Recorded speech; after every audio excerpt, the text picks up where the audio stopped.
Opo, grabe na-pressure ako kasi dalawang batikan po yung sinundan ko. So ang tanong ko ay para sa mga bida ng ating serye, kila Joseph, Heaven at Jerome. Paano nyo isinapuso ang inyong mga karakter bilang sila Carmela, Carmelita, Juanito at Leandro? Kasi huli natin pag-uusap, story 1 pa lang, hindi pa kayo nagsisimula sa filming. So ngayon na nagsimula na kayo at ongoing yung filming, paano nyo isinapuso ang inyong mga karakter? Sa akin, sinapuso ko nung paggawa ko. First time kong ginawa sa career ko yung enumerate ng nuances. Usually kasi nami-memorize ko na yan sa utak ko pagdating sa set ko na. Pero ito, simula nung dito, kung nabasa ko na nung kalahati, kung nakaraan pa. Habang sinasabay ko sa script, ginagawa ko na ng karakter, kung paano lahat, nakalagay sa script ko, binubayin ko. Ultimo sa pag-good morning pa lang, Tagalog ko nang ginagawa sa kanila. Nagpagbiroan kay Heaven, kina-direct, pag-usap, nagiging mas malalim yung Tagalog at naisa puso ko siya in a way na tinitignan ko kung paano niya tignan yung mga bagay. As simple as nung eksena natin kahapon na kay Sampalita, kahit wala pa doon sa Sampalita, iniisip ko talaga sa Sampalita, ano yung pakiramdam na matagal mo siyang hindi nakita. Pagkatapos ng pyesa sa San Alfonso, talagang pinuntahan siya. Mga ganun, yun more sa akin. Talagang tinitignan ko kung ano yung nakikita nila. Joseph, Leandro? Actually, hindi pa ako nagsisimula mag-taping. But, Bukas. yeah, bukas daw. But yeah, it's the same thing, you know. The more na hindi pa ako nagtitaping, iniisip ko lang, well, at least I have more time to prepare. And it's such a luxury na, you know, marami akong time. Kasi hanggang ngayon, binubuo ko pa rin yung karakter ni Leandro. Iniisa-isa ko ang bawat karakter, kung ano bang relasyon ko sa mga, you know, sa mga karakter na yun. And paulit-ulit ko rin binabasa yung script kasi ito ang unang proyekto na mahihirapan akong mag-adlib kasi napakalalim ng mga Tagalog. So hindi ko magagawa yung mga ginagawa ko yung dun sa mga previous projects ko.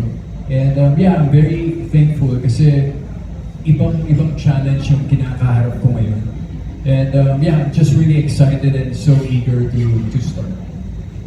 Binibining Heaven? Hello? Sa akin po kasi, 10 days na po kami nag-shoot. So, ano po kasi ako even sa mga iba kong characters, sa mga first 2 days, doon ako medyo nangangapa. Pero pagdating ko po kasi ng set, I make sure na parang natural na siya.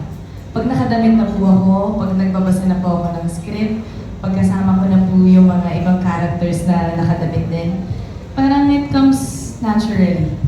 So, ganun po ako Direct, curious po kami kasi syempre malaking porsyento ng story ay medyo period. Paano nyo dinirect yung mga millennial actors natin? At be in the period scene, kumbaga?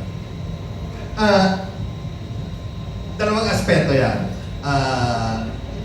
Ang una, which I think is the easier one, is yung ano ang pagkilos, the demeanor, the mood, the tone ng mga panahong yon, at paano gumamit ng mga bagay na usually ginagamit natin ngayon ng parang baliwala lang na ng mga panahon na yon ay may ibig sabihin. Kunyari, ang pagpaypay ng mga babae, paano nila ginagamit, gaano kadalas, para saan, kung sino lang ang pwede gumamit, mga that's the easier one because sabihin mo lang yun, i-guide mo lang yun, then it becomes easier. The more challenging and difficult one is to prepare them para dun sa journey ng character nila. Kasi ang lawak lalo na sa character ni Carmela na magsisimula sa panahon ngayon, will travel in time, tapos babalik, at hindi pa tapos, may iba pang journey yun. So kung saan pupunta. yung ganong preparasyon. First time ko nakatrabaho si Jerome tsaka si Heaven. So alam nilang makulit ako sa pinakamaliliit na bagay. Ngayon na-discover nila na para sa akin, ang isang emosyon iba't ibang level, iba't ibang nuance, iba't ibang cue.